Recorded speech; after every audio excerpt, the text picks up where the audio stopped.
Happy Sunday, everybody. It's time to take a look at another steamer.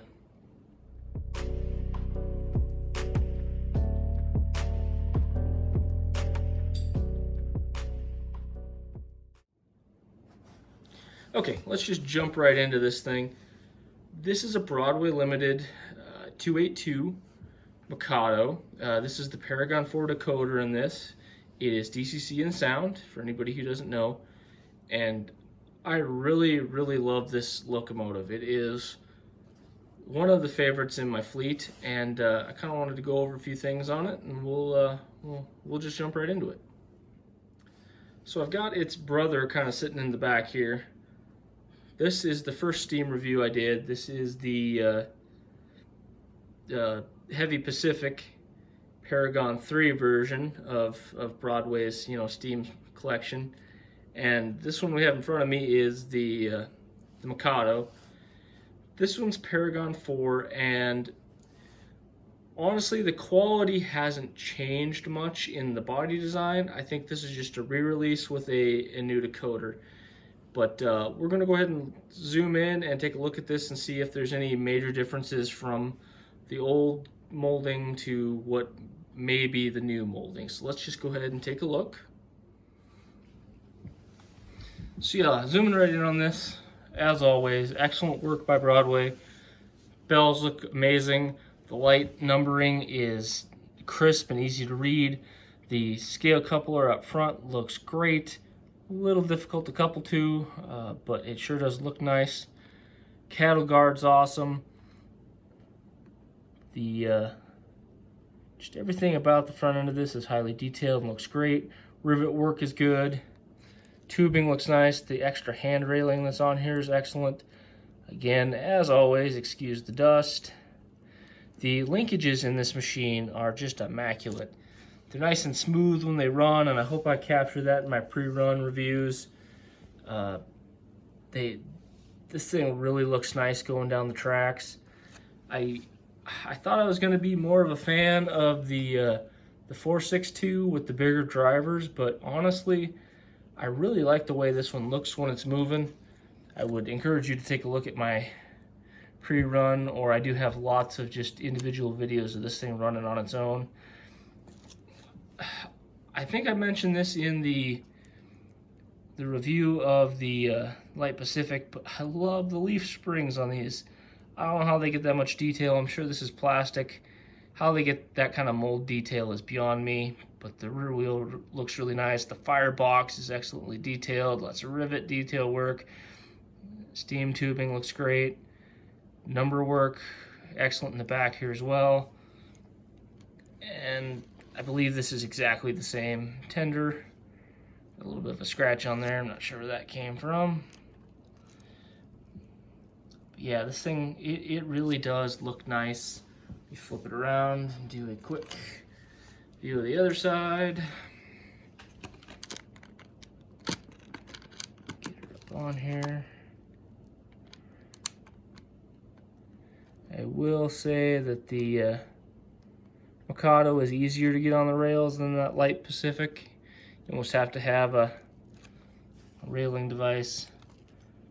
But yeah, just excellent piping detail on this.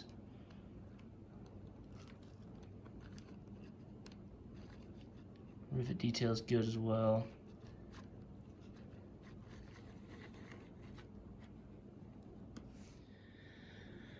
So yeah, the body seems to be pretty much the same. To the best of my knowledge, they must use similar molds, if not the same. So this must just be a decoder swap. That's probably okay. We will have to talk a little bit about the price when the time comes, because this does get a little bit of a premium because it's got that newer decoder.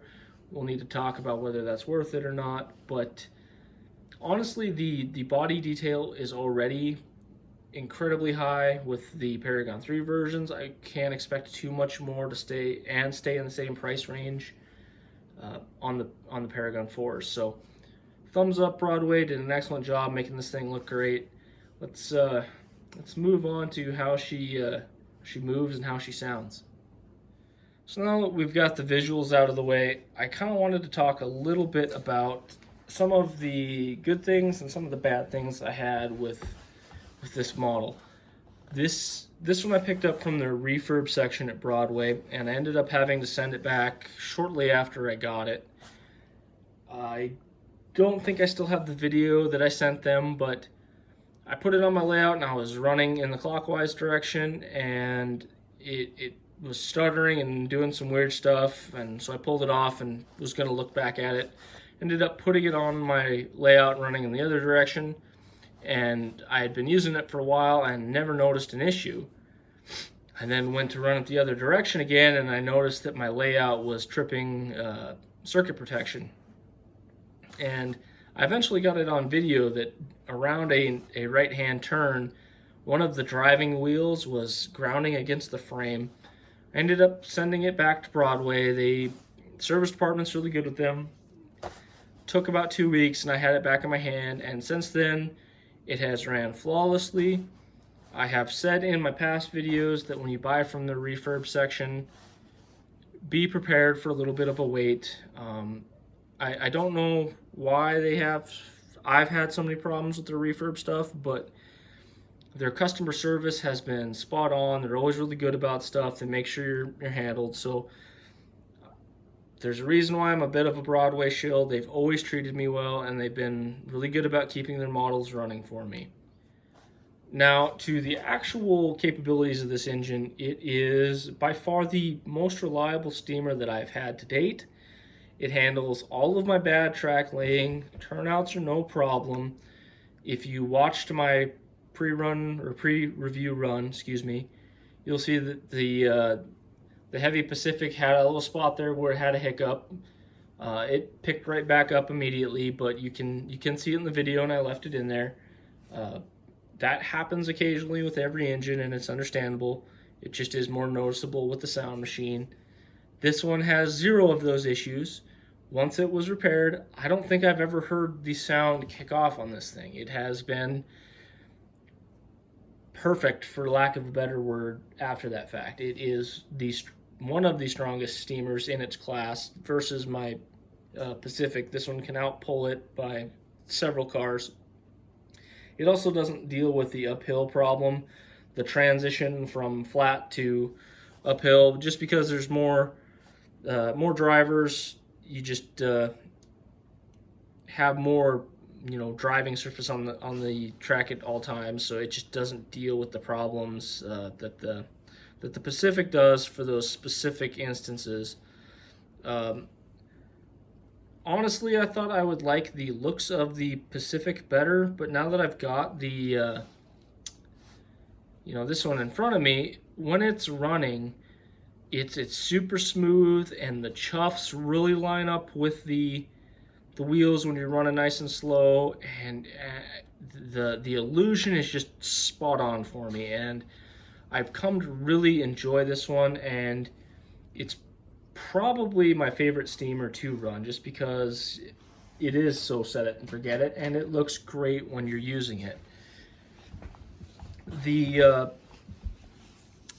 decoder in this is a Paragon 4, like I mentioned, and it definitely has that capacitance that Broadway talks about. The couple issues that I've had with the Pacific, this one doesn't seem to deal with them, so that extra little capacitance gets it through some bad track laying, and that's a definite plus. I don't know if it is worth the price difference that this pulls, but we'll get to that in a little bit. However, the sound on this is pretty well the same as the Pacific. So if you go back to that review and watch it,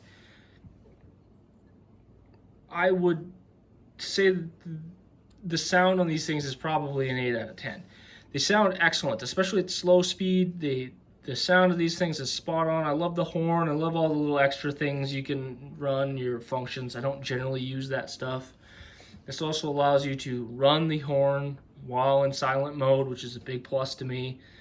Thank you, Broadway. This also works with that easy consist stuff that I talk about all the time. Now that I've got some other models that I'm going to get to that run lock sounds and other things, I really appreciate Broadway's easy consisting and their simple to use control CVs. that they give you. The little manual you get makes these things so much easier to program, especially not using JMRI. You can do a lot of stuff just in remote really easily.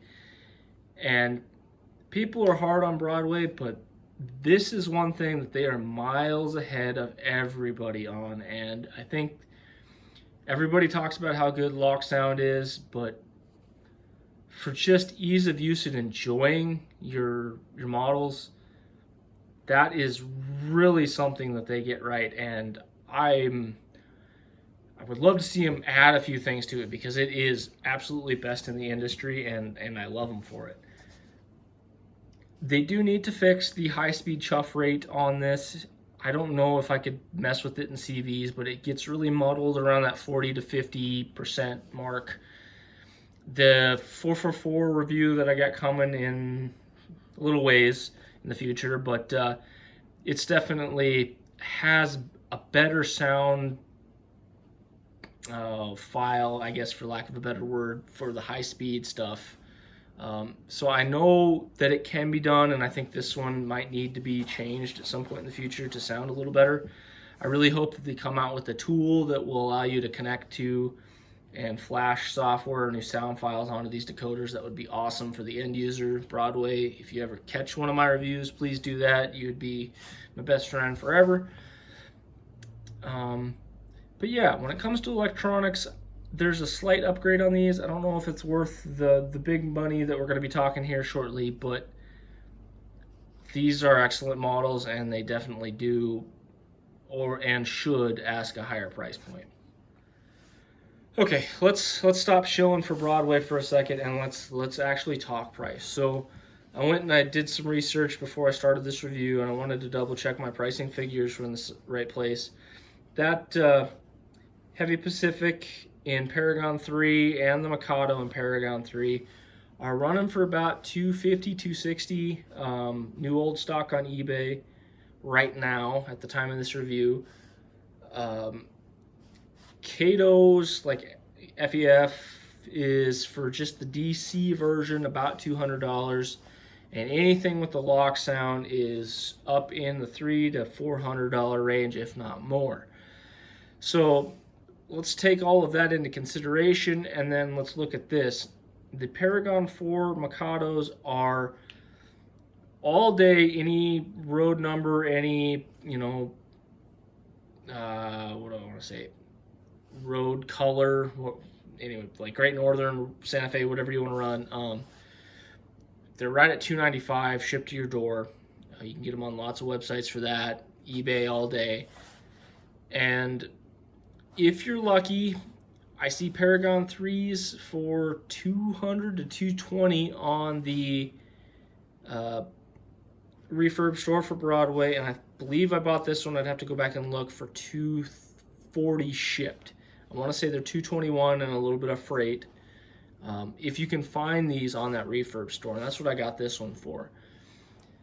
So at the refurb price, this thing is a no joke excellent deal.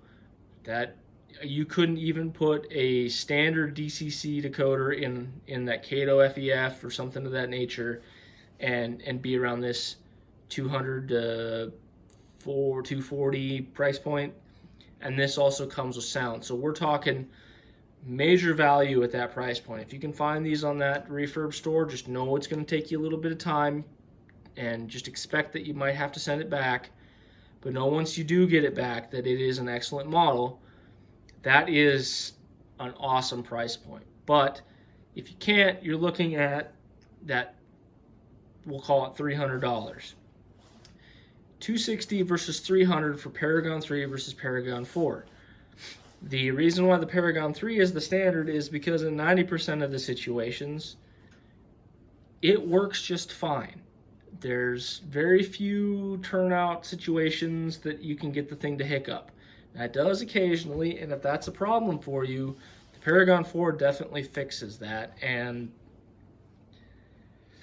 although there isn't a whole lot of other upgraded stuff, it certainly is a perfect set it and forget it model at that point. So if that's what you're after, I don't know if that $40 is worth it to you. Now, in my opinion, I don't think that the $295, $300 is a bad price point.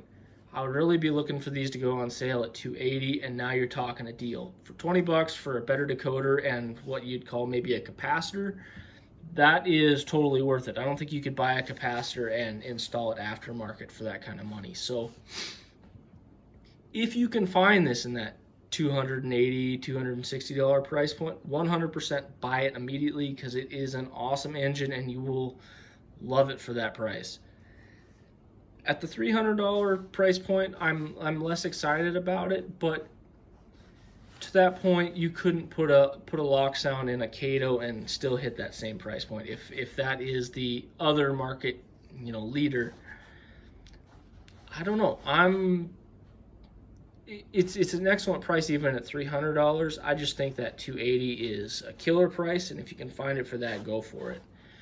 Now, I didn't get mine for that expensive, so this is a different issue for me. I'm in the 240 region, and I would love for this to be my standard. I just don't see them on the refurb stores often for that kind of money, so for that reason I have to leave this. Although I love it more than that Pacific. That Pacific hits a better price point in my opinion, so it has to stay the standard. But honestly, when you put them side by side, there's really not a whole lot of difference. They both run really good. I love this model. I run it regularly. This one just is, you come home and you want to relax and just turn your steam engine on. This is it. This is the engine to buy. I just love it. I don't know.